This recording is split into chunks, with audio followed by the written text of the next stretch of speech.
नमस्कार और स्वागत है हमारे चैनल के लिए। जैसे मैंने पिछली वीडियो में कहा था, इस वीडियो में हम हर एक वीडियो में 4 वीडियो बना रहे हैं। हम हर एक वीडियो में एक मॉड्यूल के बारे में हम जानकारी और ज़्यादा दे रहे हैं।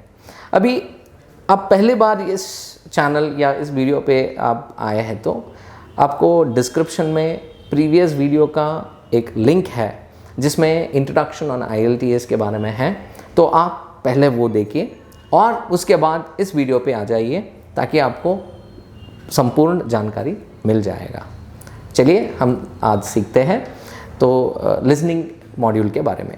लिसनिंग मॉड्यूल में आपको 30 मिनट का टाइम रहता है ये टेस्ट में, और 10 मिनट का अलग सा टाइम दिया जाता है आंसर्स को आंसर शीट में लिखने के लिए। ये ऐसा क्यों है? क्योंकि जब आप सुन रहे होते हैं कॉन्वर्सेशन पे, तब आपको आंसर भी लिखना पड़ेगा।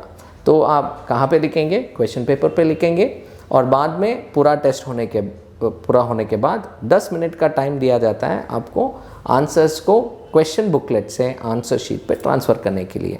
ये होता है पेपर बेस्ड टेस्ट में, मगर कंप्यूटर डिलीवर्ड टेस्ट में ऐसे कुछ एक्स्ट्रा टाइम नहीं दिया जाएगा, क्योंकि जैसे आप सुन रहे हो वैसे ही आप डायरेक्टली टाइप कर रहे हो कंप्यूटर के स्क्रीन पे, तो आपको एक्स्ट्रा टाइम देने का कोई ज़रूरत नहीं रहता है। बस इतना ही फ़र्क है, बाकी सब एक ही तरह का टेस्ट होता है और डिफ़िकल्टी लेवल या बैंड सिस्टम जो भी है एक ही होता है, कुछ चेंजेस नहीं रहता है। ठीक है, चलिए अब हम अगले जानकारी के बारे में सीखते हैं। तो लिसनिंग टेस्ट में 4 मॉड्यूल होता है। तो पहला मॉड्यूल में आपको पहला पार्ट में 4 पार्ट होता है, और पहला पार्ट में आपको 2 लोग होता है इस कॉन्वर्सेशन में, और 10 प्रश्न होता है, यानी कि 10 क्वेश्चंस होता है इसमें। और ये क्वेश्चंस आपको एक साथ में नहीं पढ़ना चाहिए, क्योंकि प्रॉम्प्ट को आप फॉलो कीजिए। ऑडियो रिकॉर्डिंग में वहाँ पे आपको बताया जाएगा कि कितना क्वेश्चंस आपको पढ़ना है। उसके बाद आपको उतना ही क्वेश्चंस पढ़िए, क्योंकि कॉन्वर्सेशंस उतना ही प्ले करेंगे जितना आपको क्वेश्चंस को आंसर करना चाहिए, उतना ही होगा आपको।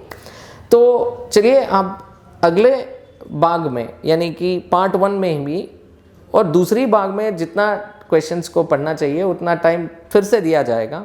आप पढ़ने के बाद कॉन्वर्सेशन को प्ले किया जाएगा, और तब जाके आप पूरा 10 प्रश्न का उत्तर लिख सकते हो, जो भी बाकी है वो लिख सकते हो। तो ऐसा ही होगा पार्ट 1, 2 और 3 में। तो पार्ट 1 में कॉन्वर्सेशन है, 2 लोग हैं, तो यहाँ पे आपको कॉन्वर्सेशन जनरल में होता है, यानी कि जैसे कि आपने कुछ इंक्वायरी कर रहे हो टेलीफोन पे या कहीं जाके कुछ पूछ रहे हो, ऐसे कुछ कॉन्वर्सेशंस होता है।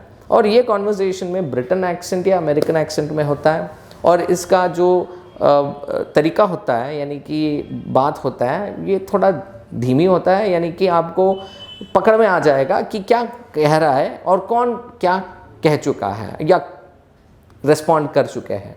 तो यहाँ पे क्वेश्चंस को, यानी कि प्रश्न को उत्तर देने में कोई दिक्कत नहीं होता है, बहुत आसान रहता है। तो ऐसा ही IELTS में प्लान किया जाएगा ये टेस्ट पार्ट 1 में लिसनिंग के, ताकि आपको कंफर्टेबल हो जाए।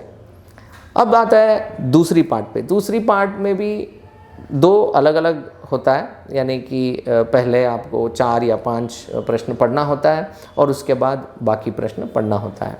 तो इसके 10 प्रश्नों में 2 पार्ट हो जाता है।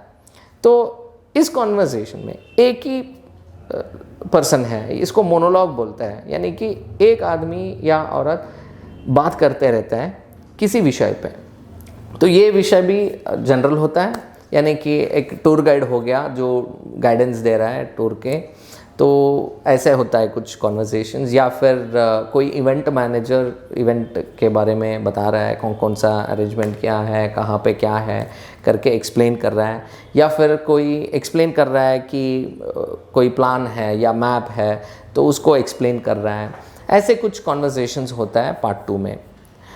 तो पार्ट 1 और 2 दोनों जनरल टॉपिक पे होता है, और पार्ट 2 में कॉन्वर्सेशन का जो एक्सेंट होता है वो अमेरिकन है, थोड़ा पेस भी ज़्यादा है पहले से भी, तो ये भी पकड़ में आ जाएगा, आपको कोई दिक्कत नहीं होगा।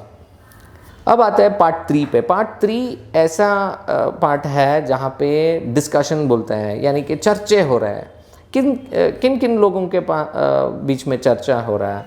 यहाँ पे स्टूडेंट्स होता है, विद्यार्थी लोग होते हैं, और टीचर होता है, ट्रेनर होता है, ट्यूटर होता है, या कोच या सब्जेक्ट मैटर एक्सपर्ट, कोई भी ऐसा होता है जिसके साथ ये डिस्कशन कर रहे हैं। विद्यार्थी लोग ये डिस्कशन कर रहे हैं, ये कुछ डाउट्स क्लैरिफाई कर रहे हैं, या कुछ डिस्कशन हो रहा है, यानी कि प्रोजेक्ट को कैसे किया जाए, या कोई असाइनमेंट के बारे में कुछ डाउट्स है वो क्लैरिफाई कर रहे हैं, या कुछ ओपिनियंस है स्टूडेंट्स के जो वो शेयर कर रहा है ट्यूटर से, या अपने आप आपस में वो शेयर कर रहा है, ऐसे होता है।